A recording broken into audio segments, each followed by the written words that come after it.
시청자 여러분, 한 주간 평안하셨습니까? 남북의 창입니다. 한아세안 정상회의와 주요 20개국 정상회의에 참석했던 윤석열 대통령이 외교 일정을 마무리하고 귀국했습니다. 이번 대통령의 외교 시간은 단연 북한의 핵과 미사일 도발 위협을 어떻게 막아내고 풀어낼 것인가에 맞춰졌습니다. 네, 한미일은 철저한 공조 의지를 다지며 북한의 추가 도발 저지를 위한 압박에 나섰는데요. 하지만 중국은 한미일의 대응 기조와는 온도차를 내보였고 북한은 ICBM 대륙간 탄도미사일을 쏘며 한반도 상황을 계속 악화시키고 있습니다. 그럼 지금부터 남북의 창 시작하겠습니다.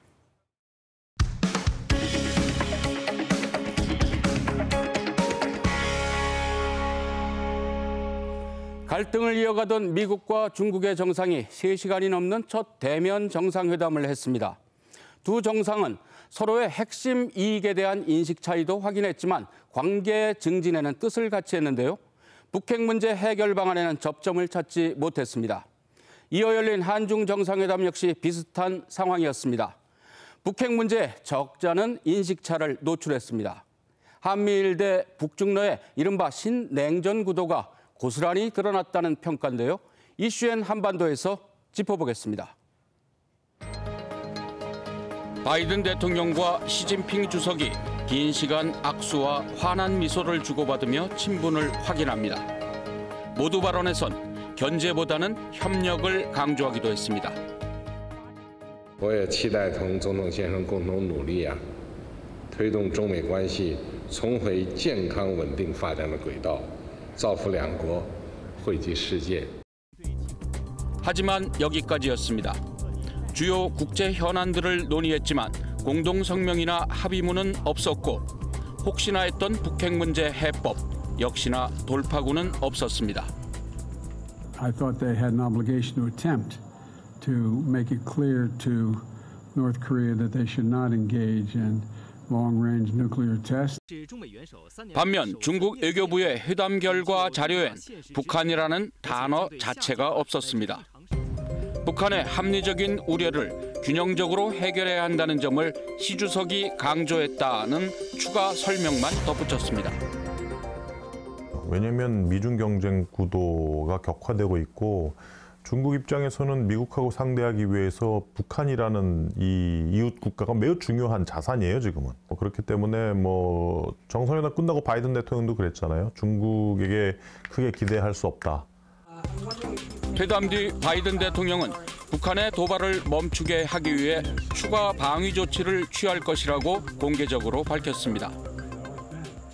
이지스 어셔라 그래가지고 이제 지상에 배치하는 이제 요격 미사일도 있고. 핵항모부터 핵잠수함, 또 이지스함, 또 이제 각종 전략 폭격기나 F-22, F-35 이런 어떤 최신의 전투기 이런 부분들의 어떤 전개 그 횟수를 늘린다든지 아니면 상시 배치 수준으로 증강을 한다든지 이런 쪽의 카드를 가지고 중국을 압박할 수 있다. 그렇게 해석을 할 수 있겠죠. 한중 정상회담에서도 두 나라 정상은 북핵 문제에 있어선 시각차를 드러냈습니다. 윤석열 대통령은 중국이 더욱 적극적이고 건설적인 역할을 해주길 당부했지만 시진핑 주석은 평화 수호와 남북관계 개선 희망 등 원론적 입장만 밝혔습니다. 좀 씁쓸하죠. 예? 우리 스스로가 좀 남북관계 개선을 위해서 노력이 좀 부족하다 보니까 제3자인 중국이 근데 당신들이 할 바를 하지 않으면서 나한테만 이거 해달라 저거 해달라 라는 게 이게 실효성이 있느냐 효능감이 있느냐 이런 어떤 반문을 이제 중국이 가질 수밖에 없는 것이죠. 동남아시아 국가연합 아세안 정상회의와 G20 정상회의 기간 한미일 세 나라도 연쇄회담을 통해서 북한의 핵 위협에 맞서 공조를 강화하고 강력 대응하자는 데 뜻을 모았습니다. 북한 미사일 도발 정보를 실시간 공유하기로 하고 한반도에 대한 확장 억제 공약도 거듭 확인했는데요. 하지만 한반도 긴장 국면을 누그러뜨릴 대화와 외교 방안은 보이질 않았습니다. 북한은 한미일의 대북 공조를 맹비난했고 보란듯이 ICBM을 또 발사하며 반발의 강도를 높였습니다. 5개월 만에 또다시 마주 앉은 한미일 3국 정상. 윤석열 대통령은 북한의 도발에 엄정 대응을 강조했고 미일 정상도 세 나라 협력 강화를 최우선시했습니다. 한미일 공조는 보편적 가치를 수호하고 한반도와 동북아의 평화 안정을 이루기 위한 강력한 보루입니다. 이번 한미일 정상회담에선 처음으로 안보와 경제를 포괄하는 공동성명을 채택했습니다. 북핵 위협에 대한 미국의 확장 억제 공약을 재확인하고 북한 미사일 경보 정보를 실시간으로 공유하기로 했습니다. 경제안보 대화체를 신설하고 경제적 강압에 대응하자는 데에도 합의했습니다. 세 정상이 미사일 정보 실시간 공유를 공동성명에 명시한 건 고도화된 북핵 위기에 대한 강력한 경고 메시지로 읽힙니다. 미국이 가지고 있는 위성으로 인한 다양한 북한이나 중국에 대한 어떤 탐지, 그 내의 어떤 군사시설이나 이런 거에 대한 중요한 정보들을 또 실시간 제공을 계속해서 한국이 요구하는데 그것도 들어주지 않았는데 이것이 실시간으로 정보 공유가 되기 시작을 했다는 거는 그만큼 미국이 가지고 있는 한미일 3자 협력에 대한 어떤 안보적인 중요성이 상당히 크다라는 것을 저는 암시를 한다고 봅니다. 북한은 강하게 반발했습니다. 동쪽으로 대륙간 탄도미사일 ICBM으로 추정되는 장거리 탄도미사일을 발사했습니다. 이번 ICBM 발사는 한미가 미사일 대응 정책 협의체를 신설한 가운데 이루어졌는데 한미일 공조에 강대 강으로 맞서겠다는 것으로 보입니다. 또 미사일 발사에 앞서 최선희 의무상 명의의 담화를 내고 미국이 확장 억제력 제공 강화에 집념할수록 군사적 대응도 더 맹렬해질 거라고 위협했습니다. 한미일 세 나라 정상이 프놈펜 성명에 명시한 주된 내용은 북한의 도발에 대한 대응 측면도 있지만 중국을 겨냥한 부분이 더 크다는 분석이 이어지고 있습니다. 윤석열 대통령은 한미일 정상회담에 앞서 미국의 인도태평양 전략처럼 한국판 인도태평양 전략을 내놨습니다. 대중국 견제를 주 목적으로 인도태평양 전략을 추진하고 있는 미국에 동조하는 모양새인데요. 북핵 문제 해결이란 중차대한 과제가 달린 한반도엔 어떤 영향을 불러올까요? 미국은 2000년대 들어 급격히 떠오른 중국이 자신에게 도전하는 걸 막는 데 사활을 걸고 있습니다. 확장 억제는 물론 한미연합 군사훈련 강화가 1차적으로는 북한에 대한 대응이지만 더 중요한 건 중국 견제라는 분석입니다. 제이크 설리번 미 백악관 국가안보보좌관이 북한이 도발을 계속할 경우 동북아 지역에 미군 전력을 강화할 것이라며 중국을 압박한 것도 이 같은 의도를 잘 보여줍니다. 이전 같으면은 북한이 핵을 사용을 한다든지 핵실험을 한다든지 했을 때 상당히 과도하게 반응하고 협상을 하려고 그랬는데 이제는 북한이 핵을 포기 안 할 거다라는 걸 모든 국제사회가 다 알고 있단 말이죠. 그리고 또 하나 바이든 입장에서 북한은 우선순위가 아니지만 중국이라는 우선순위에 대해서 대응을 하기 위해서 북한을 사용을 할 수밖에 없는 거죠. 미국으로선 현재 수준의 북한 핵과 미사일은 유사시에도 방어할 수 있다는 판단이 깔린 것이란 관측도 나옵니다. 이처럼 선중 후북을 내세우는 미국의 대중국 전략에 적극 동참할 경우 한미일 대 북중러의 대결 구도는 더욱 짙어지고 북핵 문제 해결에 필요한 중국의 협력을 이끌어내기가 쉽지 않다는 우려도 큽니다. 이제 인태 전략이라고 이제 미국이 표현을 하고 있는데 그 핵심에는 이제 이른바 동아시아의 약한 고리라고 불리는 남중국해, 대만 해협, 동중국해, 또 한반도 이런 문제들이 있단 말이죠. 이런 어떤 부분들에 있어서 핵과 미사일 능력이 상당히 강해진 북한이 예를 들면 이제 미중 충돌 시 어떤 선택을 할 것이냐, 이건 굉장히 중요한 변수로 대두될 수 있는 것이거든요. 여기에 장기화 가능성이 큰 미중 전략 경쟁 기간. 핵 문제 해결은 멀어지고 오히려 북한은 핵과 미사일 능력을 더욱 고도화할 거란 전망입니다. 우리가 막대한 예산을 들여 대규모 전력 증강을 해도 안보는 여전히 불안한 상황을 벗어나기 어렵다는 걱정이 많습니다. 그렇다면 한국은 무엇을 어떻게 해야 할까? 일단은 때를 기다려야 된다고 봐요. 일단 북한이 이러한 도발 국면을 어느 정도 끝낼 때, 항상 그래왔듯이 북한은 도발의 수위를 높여서 긴장을 조성하고 그 다음에 대화 국면으로 넘어갔기 때문에 그 이후에는 어느 정도의 대화 국면은 충분히 올 수 있다고 보고, 우리가 북핵을 머리 위에 이고 살 수 없다고 하면서 모든 대책을 강구해야 된다고 얘기를 합니다. 그죠? 예. 근데 모든 대책을 과연 강구하고 있는 건가? 북한을 장악하는 언행, 예? 아주 굉장히 강해진 군사훈련, 군비 증강, 모든 대책은 거기에만 초점이 맞춰져 있지, 뭔가 지금 상황에서 돌파구를 열 수 있는 그런 대책은 지금까지 시도를 안 해왔다는 겁니다. 대표적인 게 한미연합훈련 유예입니다. 중단. 패권을 앞에 둔 전략 경쟁에 몰두하는 미중. 이를 활용해 도발을 이어가는 북한. 가치와 연대를 내세운 윤석열 정부의 외교안보 정책이 중대한 분기점에 들어서고 있습니다.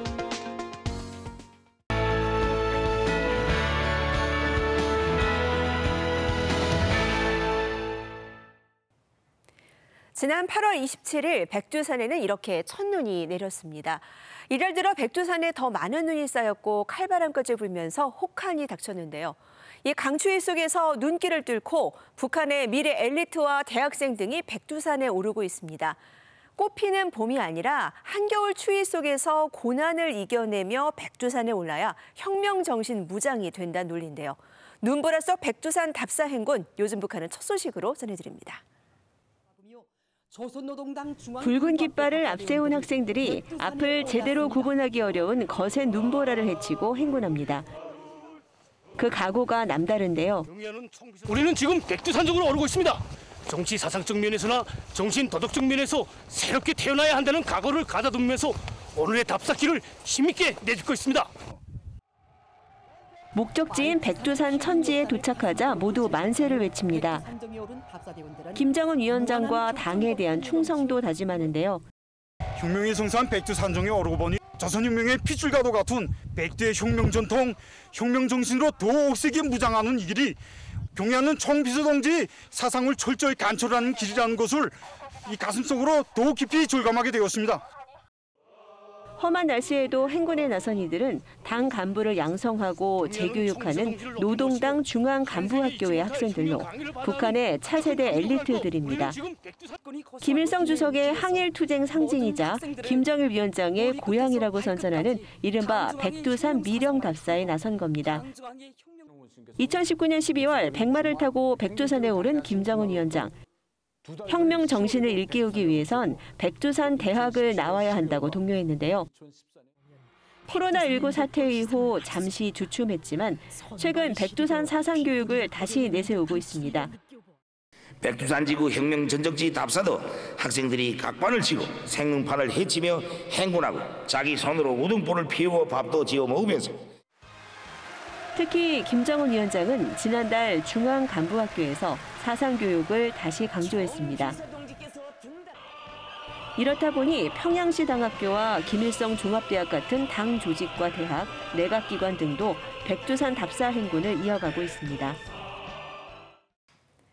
우리는 환경과 생태계 보호를 위해 갯벌을 보존하고 복원해가고 있는데요. 북한에서는 간척 사업에 매달리고 있습니다.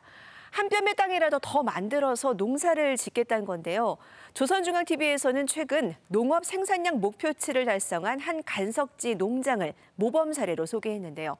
식량 부족을 해소하려 얼마나 안간힘을 쓰고 있는지 잘 볼 수 있습니다. 요즘 북한은 두 번째 소식입니다. 무르익은 벼들이 펼쳐진 이 농장, 원래 바다였는데요. 30여 년 전 시작해 2010년 끝낸 북한 최대 간척 사업인 대계도 간석지 개간으로 바꾼 겁니다.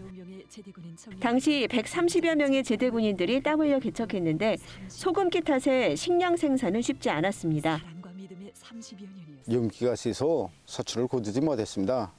그래서 올해 10km 구간에 전기도 끌어오고 양수기도 설치하여 그래서 한 주일에 한 번씩 물갈이를 진행하였습니다.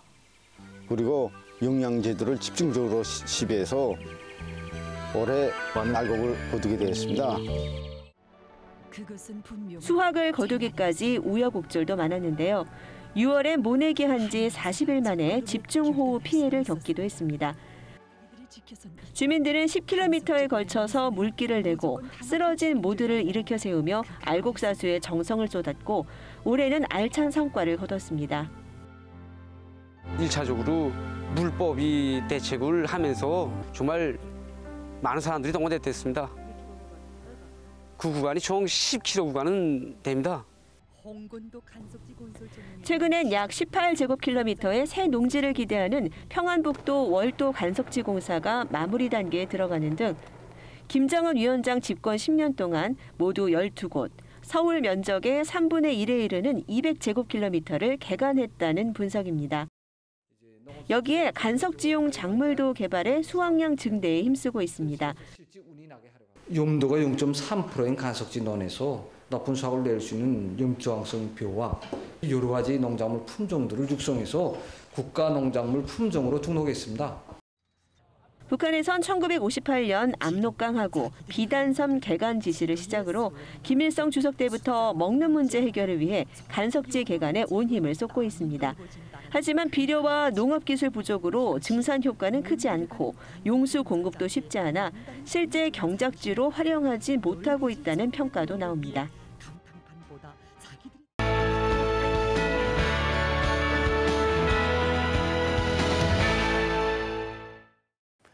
방금 전해드린 것처럼 북한은 식량 생산을 늘리기 위해 간석지 개간에 열심인데요.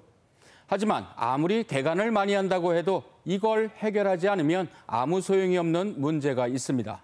네, 바로 전 세계가 직면한 가장 큰 위험, 기후변화 문제입니다. 해마다 큰 홍수와 가뭄에 시달리고 있는 북한 역시 기후변화 문제에선 예외가 아닌 겁니다. 김정은 위원장 집권 뒤 기후변화에 관해선 나름 중장기적이고 구체적인 대안들을 내놓긴 했는데 그래도 북한은 여전히 이상기후 대응 취약국이란 게 국제적 평가입니다. 네, 그래서 북한의 기후변화 대응 현실은 어떤지, 남북이 협력할 건 뭐가 있는지 클로즈업 북한에서 자세히 짚어봤습니다. 제27차 유엔 기후변화협약 당사국 총회. 각국의 정상과 정부 대표들이 기후변화와 관련된 문제들을 논의하고 이를 풀기 위한 계획을 밝히는 자리입니다. 북한 대표로는 마동희 이집트 주재 대사가 참석해 눈길을 끌었습니다. 이처럼 유엔 기후변화협약 당사국 총회에 매년 참여하고 있는데 최고인민회의는 2005년 교토 의정서와 2015년 파리 기후변화협정도 비준했습니다. 2016년엔 이수용 당시 외무상이 직접 뉴욕을 방문해 파리 기후변화협정문 원문에 서명했습니다. 조선민주주의인민공화국은 기후변화 문제 해결을 위한 국제적 노력에 적극 합류하기 위하여 그리고 파리 협정이 성과적으로 리행되리라고 믿으면서 본 협정에 서명하였습니다. 이 같은 행보엔 북한 나름의 강력한 의지가 밑바탕 돼 있다는 평가입니다. 김정은 위원장은 작년에 그 최고인민회의 시정연설을 통해서 이 이상기후가 유발하는 자연재해를 선제적으로 대응하라는 이런 구체적인 그 지시를 한 바가 있고요. 또 이제 2020년 12월 달에 외무성에서 이 기후 대응 문제는 국제적으로 협조해야 되는 그런 문제이기 때문에 우리도 적극적으로 협력해 나가겠다 하는 이런 입장을 발표한 바가 있습니다. 그래서 이제 이런 걸 보면 북한이 어쨌든 뭐 기후 문제에 대해서 인식을 하고 있다. 기후변화 문제에 관심을 갖기 시작한 건 대규모 자연재해가 이어진 1990년대부터로 100년 만에 대홍수라는 1995년의 수해가 직격탄이었습니다. 북한 지역에도 요즘 집중호우가 내려서 피해가 큰 것으로 알려졌습니다. 북한 방송은 이례적으로 비 피해 상황을 전하면서 이재민들에 대한 물자 지원을 독려하고 있습니다. 기후위기라고 하는 것이 기본적으로 1990년대 경제 위기 때문에 이제 더 확산이 된 거죠. 그래서 이제 그것이 자연재해로 이제 연결이 되면서 김정은 체제에 들어와서 그러한 부분들을 좀 더 이제 집중적으로 이제 조명을 하게 된 거라고 할 수가 있습니다. 이 같은 자연재해는 김정은 위원장 집권 뒤 더 빈번한데 2016년 태풍 라이언 록이 함경북도를 쑥대밭으로 만들었습니다. 추수를 앞둔 농작물들도 흔적조차 없이 사라졌습니다. Well, the disaster hit in many ways at probably the worst time. It affected crops just a couple of weeks before harvest. 태풍 바비, 마이삭, 하이선이 연달아 들이닥친 2020년 김 위원장은 피해 지역을 찾았습니다. 적지 않은 면적의 침수 논뼈 보존들에서 여러 가지 병이 발생하고 논뼈들의 생육 상태가 시원치 않은 데 대하여 못내 심려하셨습니다. 이처럼 대규모 자연재해로 인적, 물적 피해가 되풀이하자 기후변화의 심각성을 크게 인식한 것으로 보입니다. 또 작년 7월 달에 유엔에 제출한 그 자발적 국가검토 보고서, 거기에서 서문에 보면 자기들이 추구하는 이러한 여러 가지 민생 회복, 인민을 위한 이러한 경제 정책 이런 것들이 심각한 어떤 장애를 맡고 있는데, 그게 가장 중요한 것이 자연재해다 이렇게 얘기를 하거든요. 실제로 이제 그런 걸 경험하면서 자연재해 또 이것을 유발하는 기후변화 문제 이런 것들이 중요하다는 인식을 하지 않았을까 이렇게 생각을 합니다. 그렇다면 북한은 기후변화에 어떻게 대응하고 있을까요? 경제난이 심각하다 보니 역설적으로 탄소 배출 축소 부담은 크지 않고 대신 산림 복구를 통한 온실가스 감축과 재생에너지 확대에 집중하고 있습니다. 이를 위해 2013년부터 2042년까지의 산림 건설 총계획을 수립했고 현재 진행하고 있습니다. 지산지수 사업은 인민의 행복과 나라의 부강 번영을 위한 숭고한 애국 사업이며 만년대계의 자연개조 사업입니다. 해마다 수백만 그루를 심고 산불 예방과 해충 구제, 벌목 방지를 위한 단속을 벌이고 있다고 전합니다. 노력의 성과도 나타나는데 2008년부터 2018년까지 산림 황폐지 면적이 22만 헥타르가량 감소한 겁니다. 하지만 북한의 핵과 미사일 개발로 공든탑은 쉽게 무너져 내렸습니다. 대북 제재로 인해서 이러한 LPG 수입이 금지가 됐습니다. 그러면서 2018년 이후부터는 북한 주민들 사이에서 나무라든가 그다음에 화석연료를 떼는 비율이 훨씬 높아진 거죠. 특히 이제 석탄이라든가 나무를 이제 사용하는 비율이 다시 증가를 하면서 산림 훼손이 다시 나타나고 있다. 그래서 과거에 22만 헥타르 정도의 어떤 산림 그 회복 성과가 있었음에도 불구하고 실질적으로 다시 돌아가고 있는, 그래서 다시 이제 훼손이 심각해지고 있는 상황이다 이렇게 봐야 됩니다. 태양에너지와 풍력, 지열 등 재생에너지 개발과 이용 동료도 중요한 기후변화 대응 방안입니다. 공장은 물론 가정집 지붕에서도 쉽게 발견할 수 있는 태양광 패널. 전기 생산뿐 아니라 난방 온수에도 적합하다는데요. 이거 돈물로 그저 국수에 먹고 또 바쁜 농사철에도 그저 점심에도 인차 들어와서 그저 그걸로 그저 또 해먹고 그저 일 갔다 와서도 그저 수시로 다 모욕도 하지 하니까 저절로 다 깨끗해집니다. 생활에서 띄워내올래야 띄워놓을 수 없이 진짜 이거 아예 필요한 걸로 됐습니다. 이것이 바로 문제는 재생에너지 시설을 대중화할 재정적 뒷받침이 부족하다는 겁니다. 태양광 발전이라고 하는 걸 집집마다 설치를 하더라도 이게 금액이 엄청나게 많이 들어가는 거거든요. 물론 집집마다 태양광 이제 패널을 설치하게끔 많이 강조를 하고 있지만 그걸 돈을 주고 개인이 직접 사야 돼요. 그러면 돈이 없는 일반 주민들은 그걸 사서 이용할 수 있는 환경이 전혀 아니라는 얘기죠. 즉각적인 기후변화에 대응해야 하는 기후 적응 사업도 비슷한 상황. 장마에 앞서 논둑과 물길들을 정비하고 배수 설비들도 보수하는 한편 조선중앙TV는 수해 발생 시 재난방송 체제로 전환하는 등 신속성을 높이기로 했습니다. 우린 지금 눅나 다리에서 평양시 태풍 상황을 전하고 있습니다. 12시경부터 빗방울이 굵어지면서 점점 많은 양의 비가 내리고 있고 우리 기상청에 해당하는 기상수문국은 자체 관측 장치와 휴대전화 앱을 내세워 빠르고 정확한 예보를 강조합니다. 그러나 이 역시 근본적인 문제 해결은 되지 않습니다.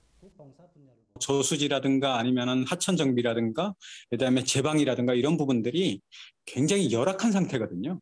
그러니까 기상 정보를 아무리 이제 빠른 시간 안에 빨리 알려줘도 그걸 대비할 수 있는 그 규모는 제한적일 수밖에 없다. 이렇게 볼 수가 있는 거죠. 그러다 보니까 정보가 아무리 나와도 자연재해는 계속해서 발생될 수밖에 없는 그런 구조라는 거죠. 결국 국제사회, 특히 우리와의 협력이 불가피한데요. 산림협력이나 기상정보 교환, 공유 하천의 수해 대응 등은 과거에도 논의했던 만큼 언제든 협의가 가능한 상황입니다.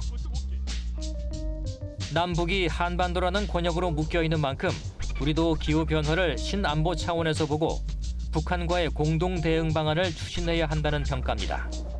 동서독 같은 경우도 보면은 기본 합의서 체결 이후에 바로 제일 첫 번째 합의한 것들이 이제 환경 분야의 합의고 접경위원회를 만들어가지고 상호간의 재난 대응 이런 부분에 이제 상호 관심사를 중심으로 협력이 이루어졌거든요.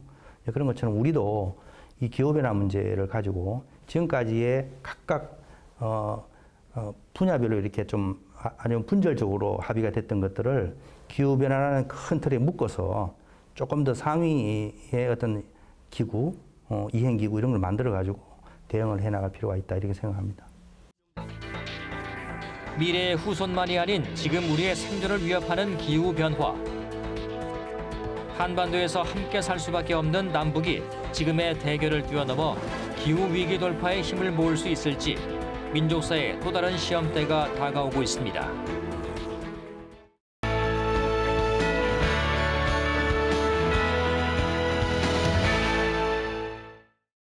통일로 미래로 이 시간을 통해서 저희가 적잖은 탈북민들을 만나왔는데요.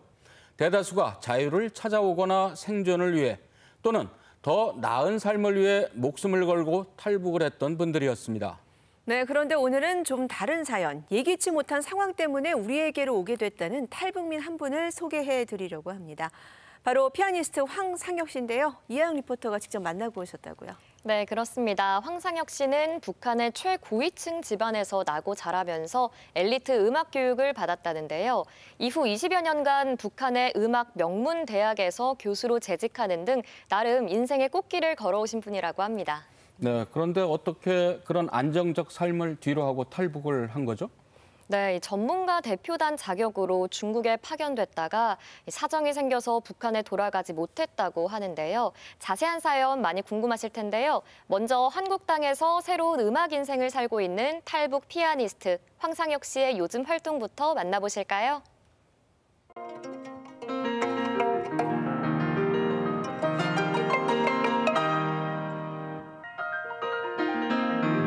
건반 위의 손이 분주히 움직이자 가야금 소리가 뒤따라 들려옵니다. 다른 느낌의 동서양 악기가 만나 경쾌한 음악을 만들어내는데요.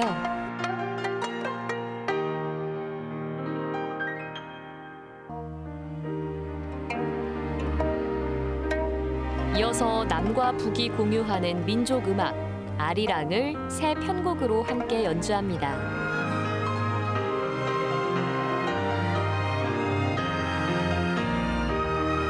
탈북민 피아니스트 황상혁 씨가 나선 곳은 이웃사랑 나눔 콘서트로 음악을 통해 2020년부터 다양한 무대를 선보여왔고 올해도 관객을 찾았습니다. 서로 다른 장르의 연주가가 음악으로 하나 된 4개의 하트. 이 나눔 콘서트에서는 우리 전통 음악도 만나볼 수 있었는데요. 탈북민으로는 최초로 피아니스트 황상혁 씨가 참여했습니다. 황상혁 씨는 3번째 순서인 공감을 통한 나눔에서 연주했는데요.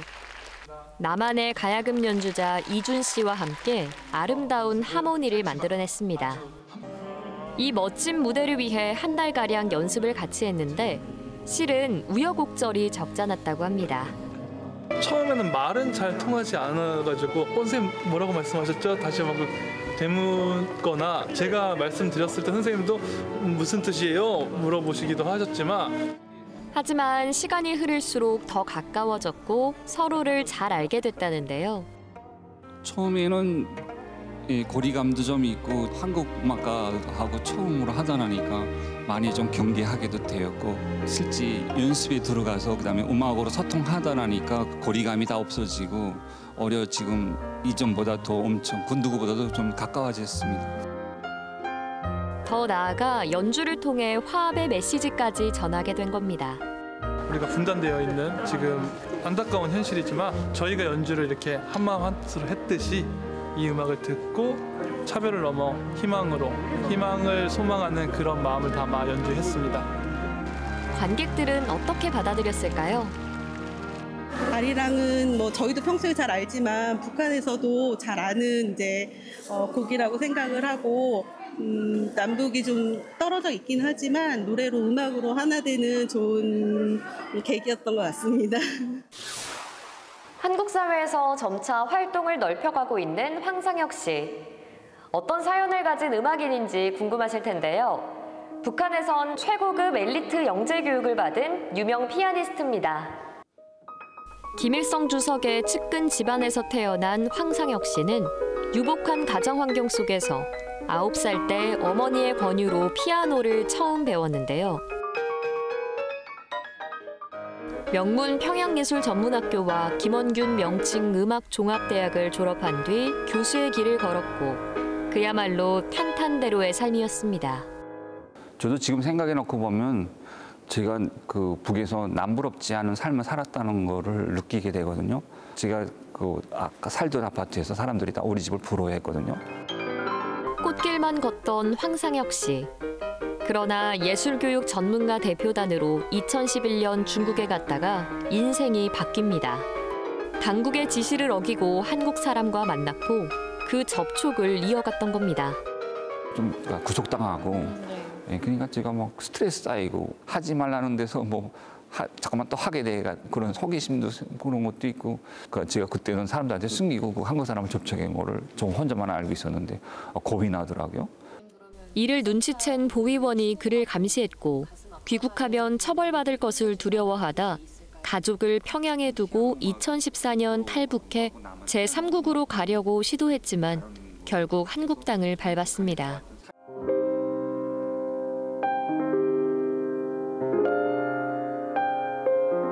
하지만 이곳의 삶은 피아노에만 몰두해도 걱정 없던 지난날과는 전혀 달랐습니다. 한국에 와서 누구 아는 사람도 없고 친척도 없고 그야말로 고아라 다름없는 상황이라서 앞이 안 보이고 특히 음악가로서의 차라리 모르고 음악을 안 배웠으면 모르고 가는데 음악을 또 어디까지 배우고 왔으니까 버릴 수도 없고 그러니까 너무 암담했어요.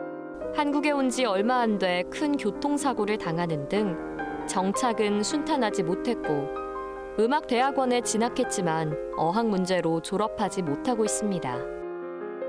여기에 어려워진 형편은 타향살이의 또 다른 걸림돌이었습니다. 북에 두고 온 가족들이 눈에 밟히고 혹시라도 자신으로 인해 다칠 것을 염려해 자제했던 활동을 이제는 열심히 하겠다고 마음먹게 됐다는데요. 그래서일까요? 황상혁 씨는 얼마 전부터 방송 출연 등 여러 일들에 도전하고 있습니다. KBS에서 또 저한테 요청이 들어왔으니까 너무 감사하고 제가 이걸 알려야 되겠다 해서 이웃 나눔 콘서트라고 말씀하셔서 이런 가운데도 매주 목요일이면 사회복지관을 찾아 어르신들에게 합창과 피아노 연주를 가르치는 등 꾸준히 나눔 활동도 하고 있습니다. 나눔 하다 나니까 서로 감정도 통하고 가족 같은 분위기도 되면서 많이 제가 의지도 되고 뭘 조금 애로 사항이나 고민하는 중에 어르신들하고 얘기도 하면서 그 상담도 하면서 많이 지금 정착 생활하는 데서 큰 도움이 되고 도와드리는 게 아니라 제가 지금 받는 것 같은 느낌이에요. 많은 우여곡절을 겪어온 황상혁 씨인데요. 음악으로 아픈 이들을 위로하는 제2의 음악 인생을 바라고 있습니다. 음악은 사람들의 마음을 풀어주고 회복시켜주고 그런 역할을 하는 것 같아요. 그래서 제가 그 역할을 지금 많은 나눔으로 지금 하는데 최근에 이태원의 그야말로 일어나지 말아야 될 사고가 있어서 너무 가슴이 아픕니다.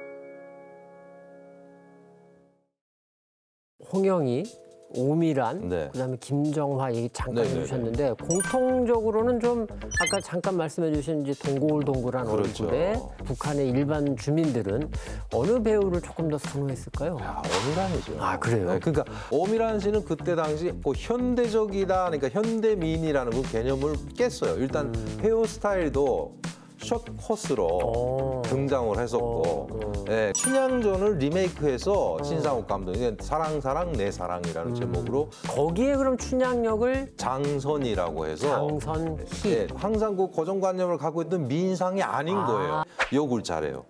네, 그때부터 뜨기 시작한 거죠. 삼성전자에서 애니콜이라고 있었죠. 네네. 그 광고 모델 바로 우리 대한민국의 이효리 씨랑 북한의 조명혜 씨였습니다. 네. 젊은 층에서 가장 인기 있는 미녀는 어디 다 모여 있었냐면요. 김일성 사지 청년동맹 중앙청년예술단에 다 모여 있었어요.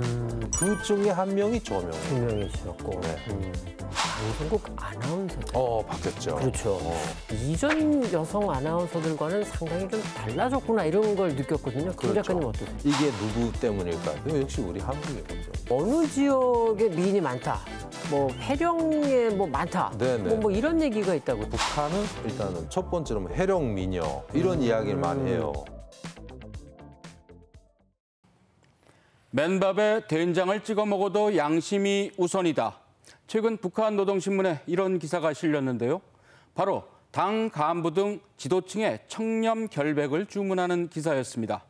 북한 사회의 부정부패가 그만큼 심하다는 걸 방증하기도 합니다마는 우리 사회 또한 새겨들어야 할 문구 아니겠습니까? 네, 요즘 평양 시내에는 군고구마, 군밥 냄새가 가득하다는데요. 가판대에서 이를 사 먹는 주민들이나 파는 점원들이나 표정이 마냥 행복해 보입니다.